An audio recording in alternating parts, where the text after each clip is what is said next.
ரத்னவாணி சமுதாய வானொலி 90.8 இணைஞ்சிருக்கீங்க. நான் உங்கள் சிநேகிதன் மகேந்திரன். இது சாதனையாளர்களை போற்றும் வெற்றி சிகரம் நிகழ்ச்சி. இன்றைய வெற்றி சிகரம் நிகழ்ச்சி ஒரு சிறப்பு நிகழ்ச்சியா வளம் இருக்குது.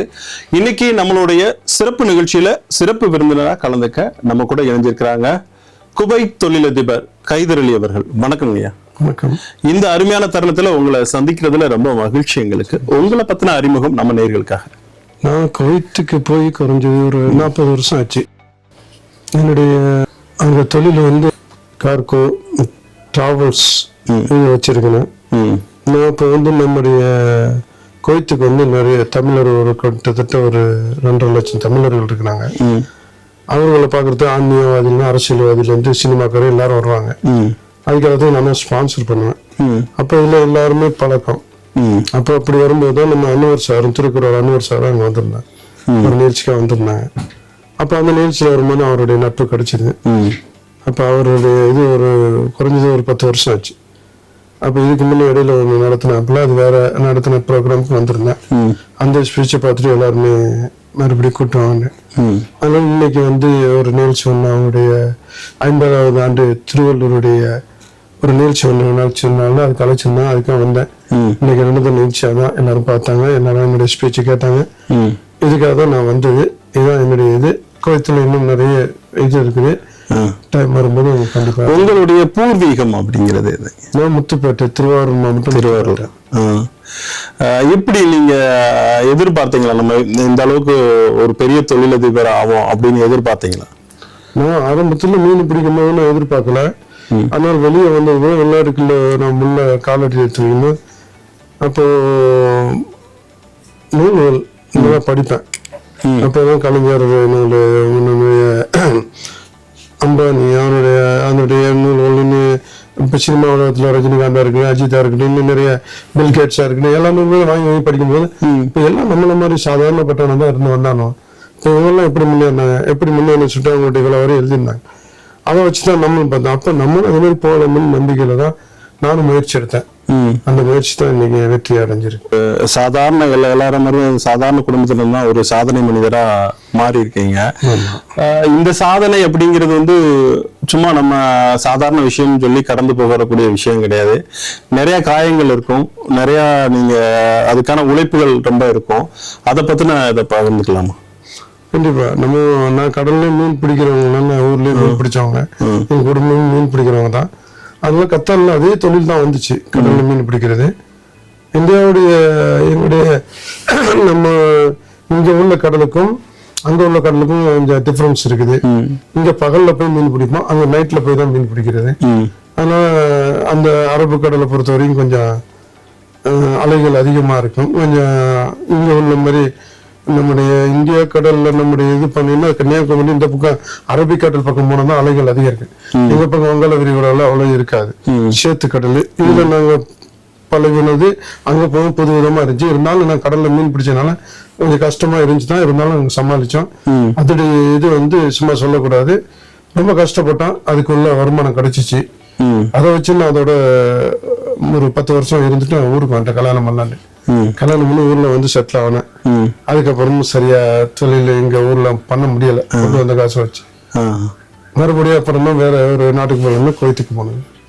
குவைத்துக்கு போயிட்டு அங்க டிரைவர் வேலை தான் போனேன். அந்த கடல் மீன் பிடிக்கல எனக்கு. அதுல நிறைய கஷ்டம், ரொம்ப கஷ்டம். நீ வேணும் சொல்லி டிரைவர் வேலை கத்துக்கிட்டேன். டிரைவரா போனேன். டிரைவரா போனதுக்கு அப்புறம் அங்க எனக்கு நிறைய நிறைய டைம் கிடைச்சி. டிரைவர் வேலை போக அவங்க வீட்டுக்காரங்க நம்முடைய அவங்க அரபிகளை கொண்டு போய் ஒரு மால்லையோ சூப்லையோ ஒரு கல்யாணத்துல எங்கேயோ விட்டோம்னா 2 மணி நேரம் 3 மணி நேரம் வெளியே உட்காந்துருக்கணும்.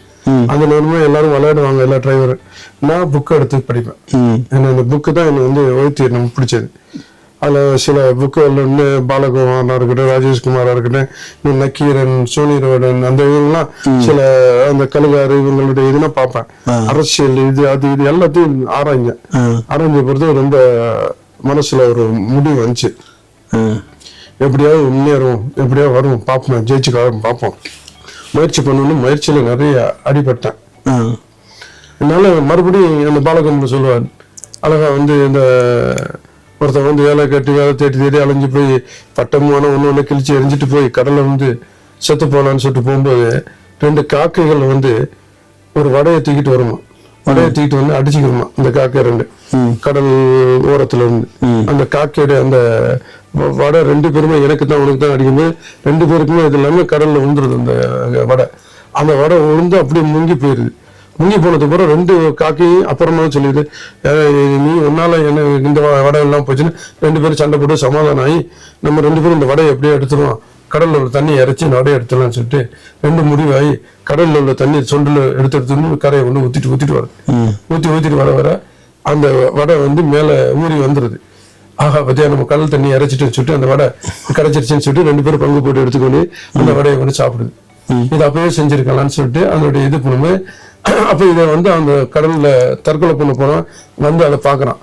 பார்த்துட்டு 2 காகம் வந்து ஒரு வடையை இப்படி கீழே போட்டு தண்ணி இறைச்சி அது நம்பிக்கையில எடுத்து நம்ம வடையை எடுத்துட்டோம், 2 பேரும் பிரிச்சுக்கணும்னு 2 பேரும் சந்தோஷமா போகுது. நம்ம எத்தனை ஒரு 4-5 வாட்டி தான் வேலை இப்படி அலைஞ்சு இருந்தோம், நம்ம இன்னும் முயற்சி பண்ணிருக்கோம், அது கடல் தண்ணியே இறைச்சி கொண்டு இந்த வடையை எடுக்கிறது முயற்சி பண்ணுது, நம்ம அதுக்குள்ளே அவசரப்பட்டோமே அப்படின்னு சொல்லிட்டு அவன் அந்த சாகுற முடிவை தள்ளி போட்டுட்டு போய் வேலை தேடி போறான்.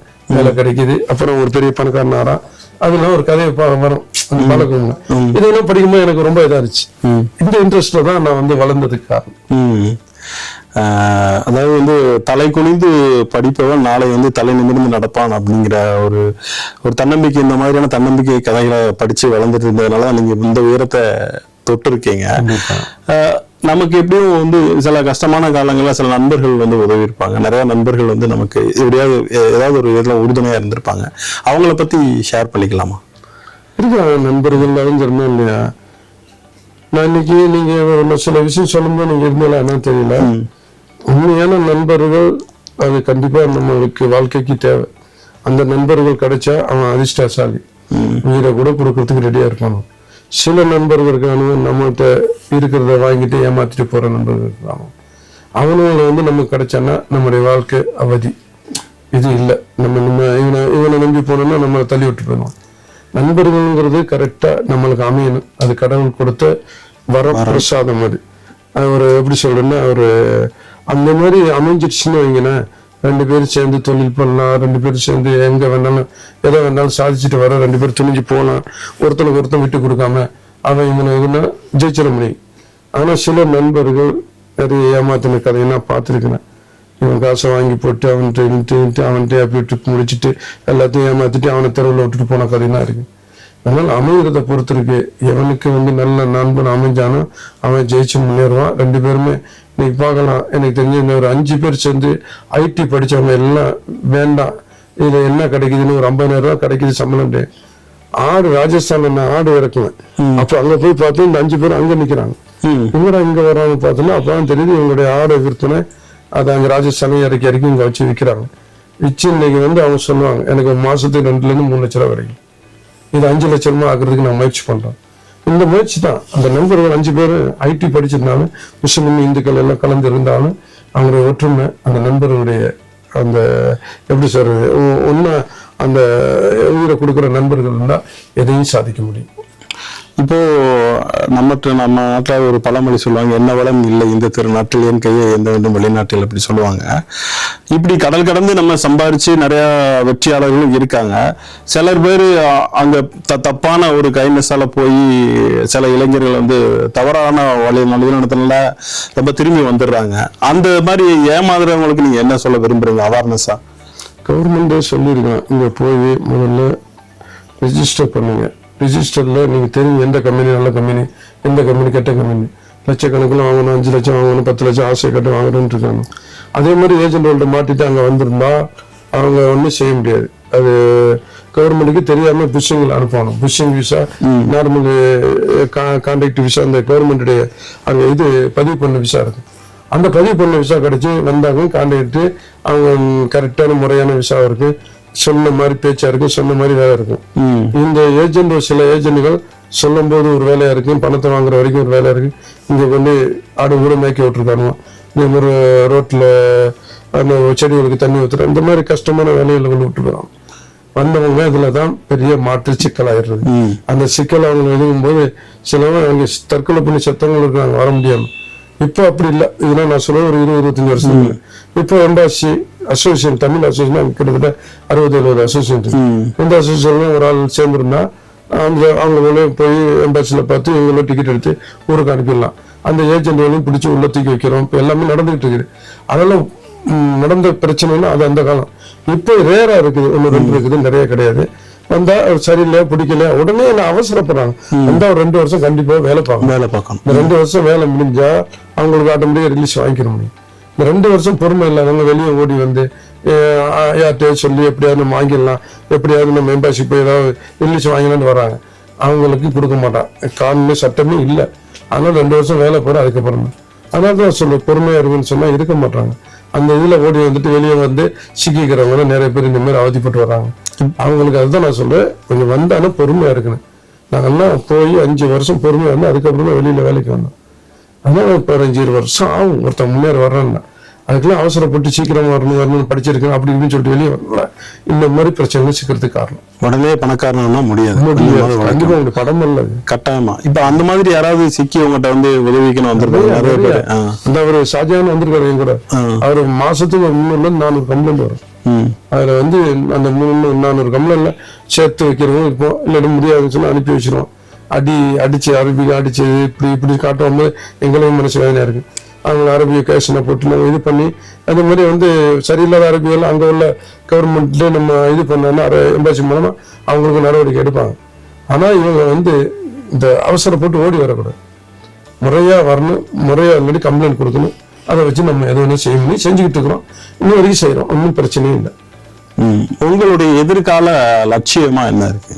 எதிர்கால லட்சியம் நாங்க இப்போ அரபு நாடு, சவுதியா இருக்கணும், துபாய் இருக்கணும், பஹ்ரைன், கத்தார் எல்லா நாட்டிலையும் இப்போ வந்து நம்ம ஓன் அதாவது அமெரிக்கா, லண்டன்லனா இன்வெஸ்ட்மெண்ட் பண்ண நம்மளே தொழில் பண்ணலாம், எந்த அரபியும் தேவையில்லை. அப்படி இருந்த காலம் போய் இப்போ எல்லாருமே அதே மாதிரி அரபு நாட்டில் இங்கே அமெரிக்கா மாதிரி லண்டன் மாதிரி இங்கே வந்து இன்வெஸ்ட்மெண்ட் நம்ம பணத்தை கொண்டு வந்து இப்போ கூட வந்து கேட்டார், எனக்கு 55 வயசு ஆச்சு நான் அங்கே வர முடியுமான்னு. 55 வயசால உங்களுக்கு வேலை பார்க்குற விசா கிடைக்காது. ஆனால் உங்களுக்கு இன்வெஸ்ட்மெண்ட் பண்ணுற அந்த நீங்கள் பணம் ஒரு 2 கோடி 3 கோடி இன்வெஸ்ட்மெண்ட் பண்ணுறதுனா உங்களுக்கு விசா கிடைக்கும், நீங்கள் வந்து பண்ணலாம். அதே மாதிரி உள்ளவங்களுக்கு அங்கே அலவுட் இருக்குது. அதில் வந்து எதிர்காலம் நான் என்னன்னு சொன்னேன், என்னை பொறுத்த வரைக்கும் நான் நல்லா வளர்ந்துருக்கேன். என்னை பற்றி பிரச்சனை இல்லை. நான் ரிட்டையர்ட் ஆக வேண்டிய வயசு. எனக்கு எல்லாமே வசதியாக எல்லாம் இருக்குது. நான் என்கிட்ட 1000 பேரும் இல்லை வேலை பார்க்குறாங்க. அவங்களுக்காக இப்போ என்னுடைய பிள்ளைகள், என்னுடைய மரும அவங்களை கொண்டு வச்சு அந்த இதை கண்டினியூ பண்ணிட்டு இருக்கிறேன். என்னுடைய வருங்காலம் நான் இந்த சூரரை போட்டு இந்த சூரிய பணம் ஒன்று இருந்துச்சு, அது என் கதை தான். அது என்ன விவசாயம், அவன் விவசாயத்துல இருந்தோம்னா நான் மீன் பிடியிலன்னு இருந்தேன். நான் வந்து பிளைட் வாங்கி நம்ம டிவிஎஸ் மூலமா பிளைட்டை ரன்னிங் பண்ணி விடணும்னு நினைச்சிட்டு வந்தேன். இந்த கொரோனா வந்துச்சு. இந்த கொரோனால தான் தெரிஞ்சு எல்லா நாடுமே வாடகைக்கு தான் எடுத்து ஓட்டுறான் பிளைட்னு சொல்லிட்டு, சொந்தமா வாங்க வேண்டியது. அது ஈஸியா நம்ம செஞ்சலாம். பிரான்ஸ்ல ஒரு தமிழ்காரர் இருக்கிறாரு, அவரே சொன்னாரு நீங்க வாடகை இங்க அதிகமா கொடுத்து எடுக்கிறீங்க. நான் கொரோனா நேரத்துல கிட்டத்தட்ட திருச்சிக்கு ஒரு 18 பிளைட்டு, சென்னைக்கு ஒரு 8 பிளைட்டு, விஜயவாடாக்கு ஒரு 7 பிளைட்டு, மொத்தம் 26 பிளைட் நான் இது பண்ணேன்.